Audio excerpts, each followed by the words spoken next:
አብርሽ አንዴ በቃ ሴት ለምዷል። የተለያየ ሴት የለመደ ወንድ ለትዳር አይሆንም። ላም ቢሆን ራስሽን መጠበቅ ያለብሽ ጊዜ የደረሰ ይመስለኛል። መጀመሪያ አብርሽ ሩታን የተወበትን መንገድ ስታዩ ድጋሚ ስለ አብርሽ ማንነት መጠየቅ አይጠበቅባችሁ። አብርሽ ማለት ወስላታ ባለጌ ማለት አንድ ሴት እየዘለለ መኖር የሚፈልግ ሰው ማለት ነው። በጣም ነው የተሰማኝ አብርሽ። እኔ በርግጥ አልጠበኩም እንደዚህ የዚህን ያህል። አንተ የፈለገ ቢሆን እኮ የተከበርክ ሰው ነው፣ ቤተሰብ አለ። እንዴት እንደዚህ ታደርጋለህ? ኤፍሬም የት ነው ያለው? ኤፍሬም እንዴት ዝም አልክ? ኤፍሬም ይሄንን ጉድ ሰምተህ ወንድም የሚያደርገውን ጉድ ሰምተህ የት ነው ያለው? ምንድነው እያረክ ያለው? ኤፍሬምን እኔ መስማት ፈልጋለሁ። ኤፍሬም ካንተ ብዙ ይጠበቃል። የሆነ ምልክት ስጠን። ምንድን ነው የተሰማ? መቼስ ስለዚህ ነገር አታውቅም ብዬ አላስብም። ሰላም እንዴት አላችሁ የግሬስ ቤተሰቦች? እኔ ደህና ነኝ። መድኃኒዓለም የተመሰገነ ይሁን። እናንተ እንዴት ናችሁ? ሰብስክራይብ ስለምታደርጉ አመሰግናለሁ። ጤናችሁ ደህና ነው? ቤተሰባችሁ ደህና ነው? ከሀገር ውጭ ሀገር ውስጥ ያላችሁ ሁላችሁም ሰላም ናችሁ? ሰላማችሁ ይብዛ፣ ጤናችሁ የተጠበቀ ይሁን። መድኃኒዓለም ጸሎታችሁን ያሳካ፣ ቤተሰቦቻችሁን በሰላም በጤና በስጋ በደስታ ያገናኛችሁ ማለት ፈልጋለሁ። ሁላችሁም እኔ በጣም ደህና ነኝ። ቆይታ እኔ ጋር ሰላም ነው፣ ሁሉ ሰላም ነው። እግዚአብሔር የተመሰገነ ይሁን። ዛሬ አንድ በጣም አስደባሪ ነገር ሰምቼ ነው ወደ እናንተ ድጋሚ መጣሁት።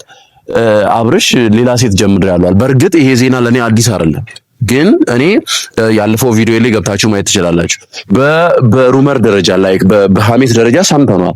ከሆነች ልጅ ጋር እየታየ ነው፣ የሆነ ነገር እየጀማመረ ሳይሆን አይቀርም፣ ይሄ ልጅ አልባሌ ቦታ እየታየ ነው የሚል ነገር ሰምተን ነበር። ግን እኔ ቪዲዮን የሰራሁት አብርሽን እንደዚህ ማድረጉ ልክ እንዳልሆነ እንዲያቅ ደግሞ ወደ ቤተሰቡ ሲመጣ ሌላ ችግር ይፈጥራል። ስለዚህ እንዲጠነቀቅ ነው። አብርሽ እየታየህ ነው ከሌላ ሴት ጋር የሚል ቪዲዮ የሰራሁት እንጂ እኔ አብርሽን ከቴዲ ጋር የሰራነው ቪዲዮ አብርሽን እንትን ለማጋለጥ አይደለም።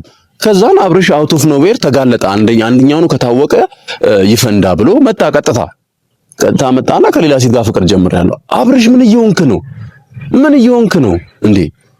ጤነኛ ሁን እንጂ ከመቼ ወዲህ ነው እንደዚህ የለየልህ?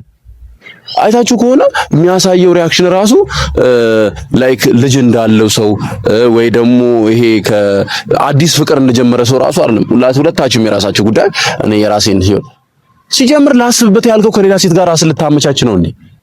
ላስብበት እኮ እንድታስብ ሩታም ሄርሚም እንድታስብ ጫና ሲያረጉ የነበሩ ቡዜና ዴቭም ጭምር ጊዜ ወስደ አስብበት፣ ለራስ ተዘጋጅ ሲሉ ምን ማለታቸው መሰለ?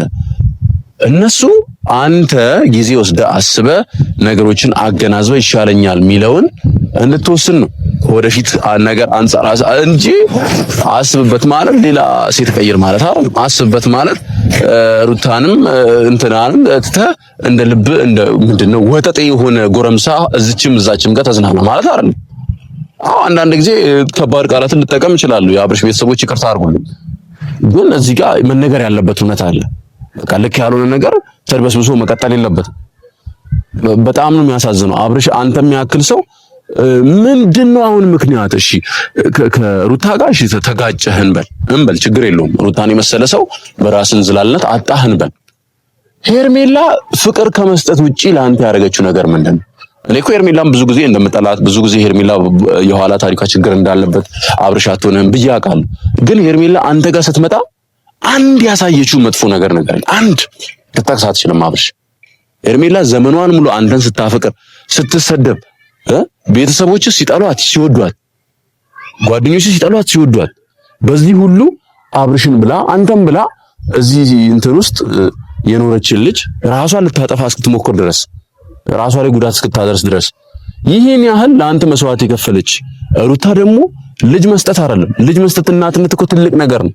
እሱን እንኳን እምቢ ብለህ ከዛ በኋላ አልፈልግሽም ስትላት ፈልግሃለሁ እያለች አንቺ የሌለሽበት ጭቅጭቅ ነው ከአንቺ የተረፈች ስትል አይደለም እኔና አንተ ልጃችንን አብረን ማሳደግ አለብን ብላ በየቀኑ አማላጅ ስትልክ ከቡዜ ጋር ስትጣላ ከነዳኒ ጋር ስትጣላ በዚህ ሁሉ መስዋዕትነት ውስጥ እንዴት ነው የሩታ መስዋዕትነት ማይታይ? አሁን አንተ እንዴት ነው? እኔ አብርሽ እኮ ከአቅሜ በላይ የሆንክ ነው። ወይ ሁሉ ሰው ማየት የሚችለው ነገር ለአንተ እንዴት ነው ግልጽ መሆን ያልቻለ? እኔ እኮ እድለኛ ስለሆንክ ነው። ማን ነው? ፍሬ ምን አለ? ሴቶቹ ምን እያስነካቸው ነው እንደዚህ የሚወዱት አለ። እውነቱን ነው ፍሬ እውነቱን ነው። ፍሬ ቦረና ምንድነው የምታስነካቸው? አሁን በዚህ ልክ መስዋዕትነት የሚከፈልልህ ሰው ነው አንተ። የአብርሽ ባህሪ እኮ ማለት ነው ትተውት የሚጠፉት አይነት ሰው ነው። የሆነ ነገር እንትን ፋውል ሰርተውት ምናምን ስተው የሚጠፉበት አይነት ሰው ነው። ምክንያቱም አንዷ በታማኝነት እሱ ጋር ያለች ሌላኛዋ ጋር፣ አንዷ በታማኝነት እሱ ጋር ስትመጣ ሌላኛዋ ጋር፣ ይህን ያህል መስዋዕትነት የሚከፈልለት ማንነት የሌለ ሰው ሆነ እነኚህ ሰዎች ለአንተ ኃላፊነት ወስደው ህይወታቸውን ሰጥተው አንተ ጋር እየኖሩ እንዴት ታደርጋለህ? ቀጣይስ ከአብርሽ ጋር ሆናለሁ የምትይው ምን አይነት ሰው ብትሆኚ ነው? አሁን እኔ እሷን በፎቶ የተወሰነ ላያት ሞክሬያለሁ፣ ግን ተው አሁን ስለ ፎቶ ማውራት አልፈልግም። ግን ምን አይነት ሰው ብትሆኚ ነው አንቺ የልጁን እናት ትቶ የሄደን አፈቅርሃለሁ ብላ ህይወቷን የተገፋች የኖረችን ሄርሜን ትቶ ወደ አንቺ የመጣውን ይህንን ሰው አብሬው መሆን ፈልጋለሁ ብለሽ ከአብርሽ ጋር እንዴት ነው ምርጫ የሚሆነው? የአብርሽ ህይወት እኮ የአደባባይ ህይወት ነው። አብርሽ ምን ያህል ታማኝ እንዳልሆነ በአደባባይ የታየ ነገር ነው። እንዴት ነው በምን ተነስተሽ ነው አሁን ከአብርሃም ጋር ፍቅር መሰረታለሁ ያለች? በዚህ አጋጣሚ አንድ ማመስገን የምፈልገው ሰው አለ። እስካሁን አካሄዷ ትንሽ ደብሮኝ ነበር። ከተወሰነ የዛሬ ወር ጀምሮ ትንሽ እየከበደችኝ የመጣችው ቡዜ ነበረች። ቡዜ ኃላፊነት ወስደሽ ጊዜሽን ሰውተሽ ሄርሜላና ሩታን ለማስታረቅ እንደዚህ መጣርሽ በእውነት እግዚአብሔር ይስጥሽ፣ ክበሪልን፣ ማመስገን ፈልጋለሁ። እኔ ብዙ ጊዜ ቡዜን ሳደንቅ አይታችሁ አታውቁም። ምክንያቱም በዚህ ትዳር ውስጥ ቡዜ ከቅርብ ጊዜ በኋላ ከሄርሜላ ሳይድ ናት ብዬ ስላሰብኩኝ ቡዜን አትመችኝም ብዬ ብዙ ተናግሬ ነበር። ቡዜ ስላልኩሽ ይቅርታ መጠየቅ ፈልጋለሁ እንደ ታላቅ።